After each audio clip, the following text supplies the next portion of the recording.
Now that we have our animatic timed out, as we saw in the previous videos, we're going to look at some reference. So I went out and shot some reference, and your reference is always going to look stupid. I'm just going to tell you that. Everybody who's in the reference, obviously, we're not trained actors and that sort of thing. Some people are, and their reference looks really good. I don't expect your guys to have great reference, which is why I never really asked to see it. The only reason why we have it in there is so, or at least you guys do it, is so you know what the timing is and stuff, and also some little subtleties. Now, I did a lot of different versions. I drove my daughter crazy, who you can see in this reflection of this car, um, by doing several different versions. I think the last version is the best, where it's just a breath. And cut. Okay. Then we're going to just take that and we can start to apply it to our animation. So here we are back with our animatic that we've created, and we have the timed out sequence. So we have starting from where the plane crash lands and the character looks over their shoulder and then gets into the next thing. You notice that the boards are smaller than the actual frame size, which is the 1280 by 720. Many of you have asked how to make the boards larger or smaller.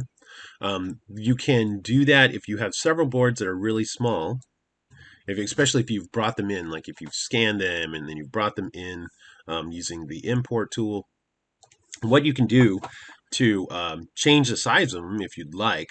It's not really important, but for this case, but if you ever have frames that you do need to change the size for, say you do some animation and it's really small for the frame, then we can select all those frames. And then what I would recommend you do is you go to edit multiple frames. Okay, so up at the top, you'll see a camera, and some different things. They'll tell you what your frame rate is and where you are. We're at the 49th frame.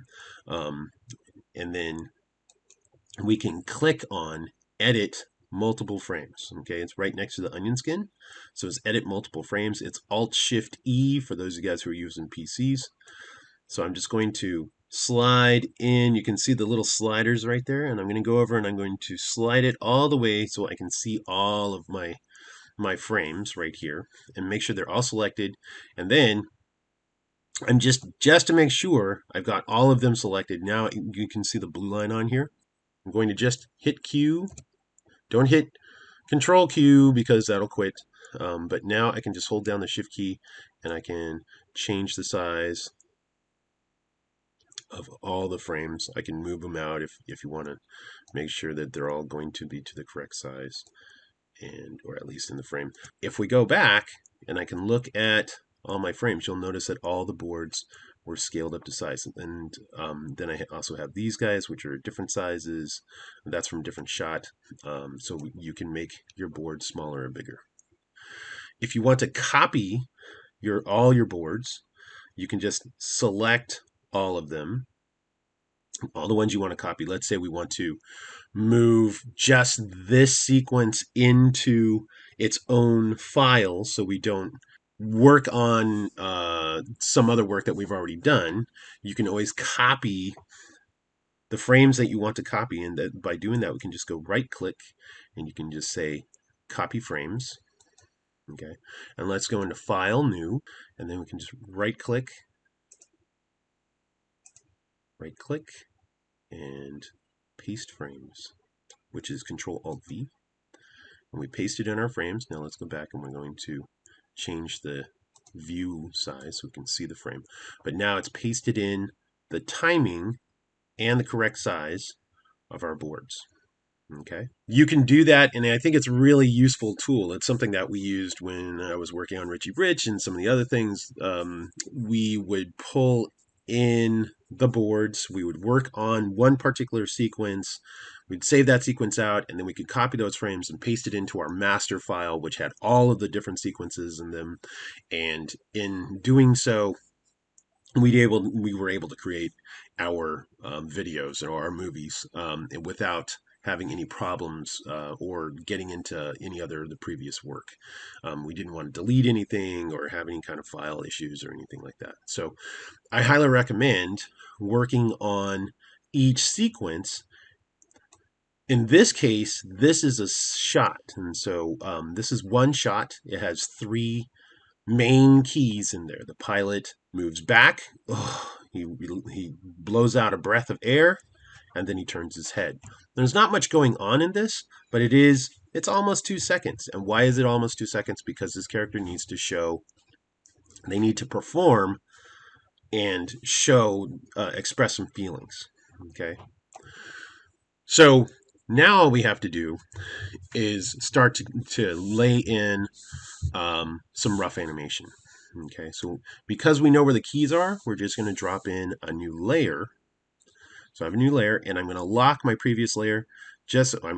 Lock my previous layer. You don't want to hide your previous layer just yet. But now I'm looking at my frame, and I just want to make sure that it's a good size to work in.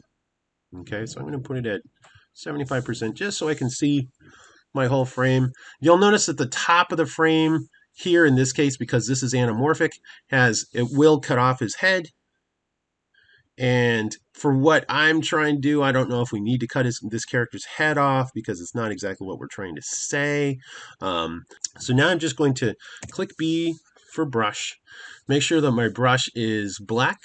Okay, so I'll just go back to black, make sure it's black. I'm going to have a minimum size. Maybe I'll just do my minimum size of about a 1. Make sure my smoothing is on. Again, that's your own preferences and that kind of stuff. Now, do you have to draw a beautiful drawing every single drawing? No. I recommend putting as few lines in as possible at the start. All we want to do is just get in the main feeling. Now, for this character, if we go back to the reference, he's just pushed his head forward into the console. I'm going to just pretend that this mirror here is the edge of the fuselage.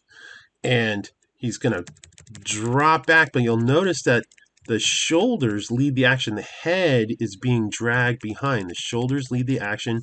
Boom, the back hits the edge of the chair, and the head continues to move. And in that moving, he anticipates and lets out a breath. Okay? And then, after that breath, he whips his head over very quickly, and that's going to set up for the machine gun shot. Okay? So, knowing that, let's go back to our animation.